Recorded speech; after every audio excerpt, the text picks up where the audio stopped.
नमस्कार दोस्तों। तो आज का टॉपिक है Tibetan Buddhism. Tibetan Buddhism Buddhism की महायाना शाखा की एक उप शाखा है जिसे मेनली तिब्बत, भूटान, नेपाल और भारत के हिमालय क्षेत्र जैसे अरुणाचल, लद्दाख, सिक्किम, हिमाचल और उत्तराखंड में प्रैक्टिस किया जाता है। भारत में रहने वाले कुछ लोगों को लगता है कि हिमालय क्षेत्र में रहने वाले लोग जो तिब्बतन बुद्धिज़्म को फॉलो करते हैं वे तिब्बतन्स ही हैं, जबकि ऐसा नहीं है। भारत देश की आज़ादी से पहले भारत और तिब्बत सीमा में कोई बॉर्डर नहीं हुआ करता था, जिससे हमारे भारत के हिमालय क्षेत्र के लोग तिब्बत जाके अपना व्यापार करते थे और सेम ऐसे ही तिब्बत के लोग हमारे हिमालय क्षेत्र में आके अपना व्यापार करते थे। लेकिन सन 1962 की चाइना वॉर के बाद इंडिया तिब्बत बॉर्डर को पूरी तरह से बंद कर दिया गया और इससे हमारे हिमालय क्षेत्र के लोगों को भारी नुकसान उठाना पड़ा। उन्हें बॉर्डर में अपने गांव से विस्थापित करके किसी दूसरे गांव में भेज दिया गया, जिससे उनके दैनिक जीवन पर काफ़ी प्रभाव पड़ा। तो अब आते हैं मेन टॉपिक में। आप में से बहुत से लोगों को ये पता नहीं होगा कि तिब्बतन बुद्धिज़्म की उत्पत्ति हमारे भारत के बिहार राज्य में स्थित नालंदा विश्वविद्यालय से हुई है। 6th सेंचुरी में तिब्बत के राजा सोंगचन गेम्पो ने सबसे पहले नालंदा के संस्कृत बुद्धिस्ट स्क्रिप्चर को तिब्बतन भाषा में ट्रांसलेट करवाया। फिर 8th सेंचुरी में तिब्बत के राजा ट्रिसन देसन ने नालंदा के बुद्धिस्ट स्कॉलर पद्मा संभवा, जिन्हें गुरु रिम्पोछे के नाम से भी जाना जाता है, और शांता रक्षिता को तिब्बत में इनवाइट किया, जिसके बाद तिब्बत में बौद्ध धर्म ऐसा फैला कि आज तिब्बत की 99% पॉपुलेशन बौद्ध धर्म को मानती है। इसमें मुख्य रूप से 4 स्कूल होते हैं: निंगमा, कग्यू, साक्या और गेलुक। तिब्बतन बुद्धिज़्म में सबसे पहले निंगमा स्कूल की स्थापना हुई थी। 8th सेंचुरी में गुरु पद्मा संभवा ने पहली बार तिब्बत में एक बुद्धिस्ट मोनेस्ट्री का निर्माण करवाया था।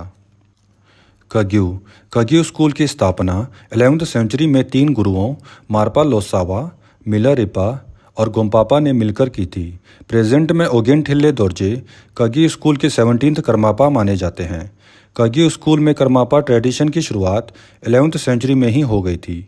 दुसुन ख्योम्पा कग्यू स्कूल के पहले करमापा थे और 11th सेंचुरी से अभी तक कुल मिलाकर 17 करमापा हो चुके हैं जो कग्यू स्कूल की देखरेख करते हैं।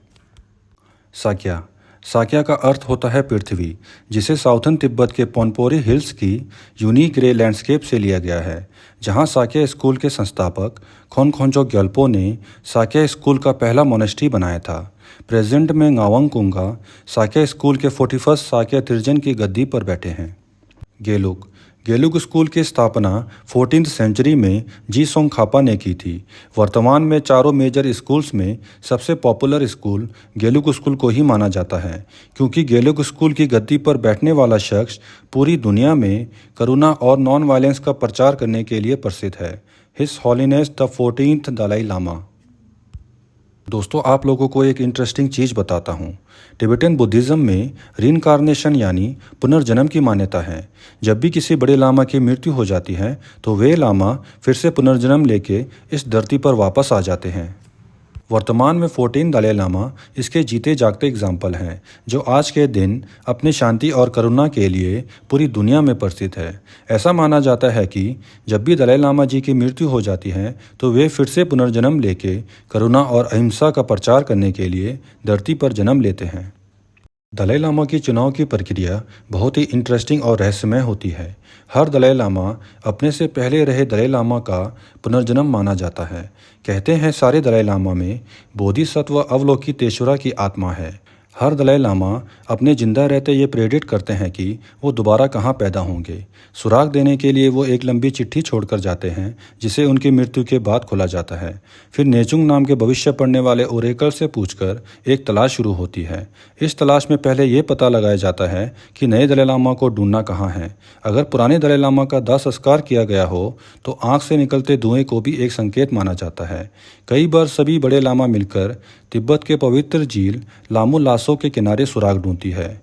यहाँ या तो बड़े लामाओं को कोई विजन दिखता है या फिर किसी तरह का चिन्ह उन्हें मिलता है, जिससे नए दलाई लामा की दिशा का पता चलता है।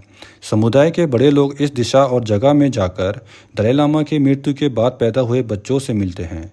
इन बच्चों को पिछले दलाई लामा से जुड़ी कुछ चीज़ें दिखाई जाती हैं और जो बच्चा इन चीज़ों को सबसे अच्छी तरह से पहचान लेता है फिर उसे तिब्बत की राजधानी लासा में स्थित पोताला पैलेस ले जाया जाता है।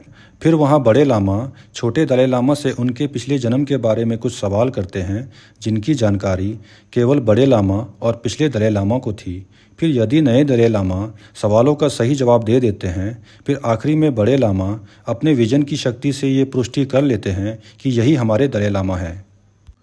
बुद्धिज़्म में 4 फेस्टिवल सबसे महत्वपूर्ण होते हैं: लॉसर, सागा दावा, छोकर दुचेन जिसे टुप्पा शिशी भी कहते हैं और लाबा दुचेन। अगर आपको इन फेस्टिवल के बारे में विस्तार से जानना है तो मैंने इससे रिलेटेड वीडियो अपने YouTube चैनल में ऑलरेडी अपलोड कर रखी है और मैं इसका लिंक इस वीडियो के डिस्क्रिप्शन में डाल दूंगा, तो आप वहां जाके इस वीडियो को देख सकते हो। तो दोस्तों, अगर आपको इस वीडियो में कोई भी इन्फॉर्मेशन गलत लगती है तो आप कमेंट करके मुझे बता सकते हो। तो मिलते हैं आपसे नेक्स्ट वीडियो में। नमस्ते।